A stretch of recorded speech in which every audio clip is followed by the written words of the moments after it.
बहुत है इस सीने में, उनको अफशा करने के वक्त से पहले ही हम सुधर जाएं। नवाज शरीफ ने माना है कि मुंबई हमले में पाकिस्तान का हाथ है। नवाज शरीफ ने माना है कि मुंबई हमले में पाकिस्तान का हाथ है। Pakistan sent terrorist to Mumbai. पहले तरदीद सेंट्रल लंदन में प्रॉपर्टीज तो दूर की बात है, मेरी पाकिस्तान में भी कोई प्रॉपर्टी नहीं है। बात ये है कि जिन अरबों रुपए की मे फेयर की प्रॉपर्टीज की ये बात कर रहे हैं, ये तो पहले पता नहीं है। बताएं कौन सी प्रॉपर्टीज है, लाएं, दिखाएं, उसका कोई प्रूफ लाएं। फिर एतराफ अल्हम्दुलिल्लाह पार्कलैंड के ऊपर जो अपार्टमेंट्स हैं वो अल्हम्दुलिल्लाह हमारे हैं, उनको होल्ड कर रही है इस वक्त मरियम नवाज शरीफ मेरी हमशीरा जी। फिर एहतराज वज़ीर-ए-आज़म मियां नवाज शरीफ ने मुखालिफिन को साफ साफ कह दिया कि पनामा लीक्स पर कोई भी शख्स कमीशन बनने की कोशिश न करे। कोई भी शख्स जो है कमीशन बनने की कोशिश ना करे। मैं सियासतदानों की बात कर रहा हूँ। कमीशन है और कमीशन वाली बातें कमीशन में होंगी। फिर हट धर्मी असासे आमदन के मुताबिक नहीं तो तुम्हें इससे क्या।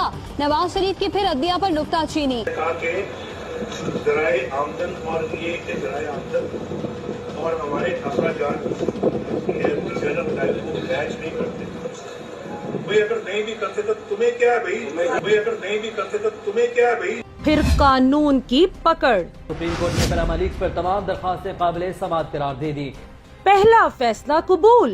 पनामा फैसला आते ही लीगी रहनुमाओं के चेहरे खुशी से खिल उठे, मिठाइयाँ बांटी गईं। आज सुप्रीम कोर्ट ने उस साजिश को भी नाकाम बना दिया है।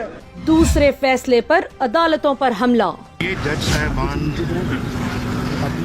बुग़्ज़ से भरे बैठे हैं और कल उनका बुग़्ज़, उनका गुस्सा उनके अल्फाज में आ गया है। सरकारी मशीनरी के जरिए सड़कों पर हंगामे की कोशिश। नवाज शरीफ के जुलूस में 650 से ज्यादा सरकारी गाड़ियां भी शामिल रहीं। ज़राए के मुताबिक सबसे ज्यादा सरकारी गाड़ियां वापडा की थीं, जिनकी तादाद 76 थी। इदारों पर हमले।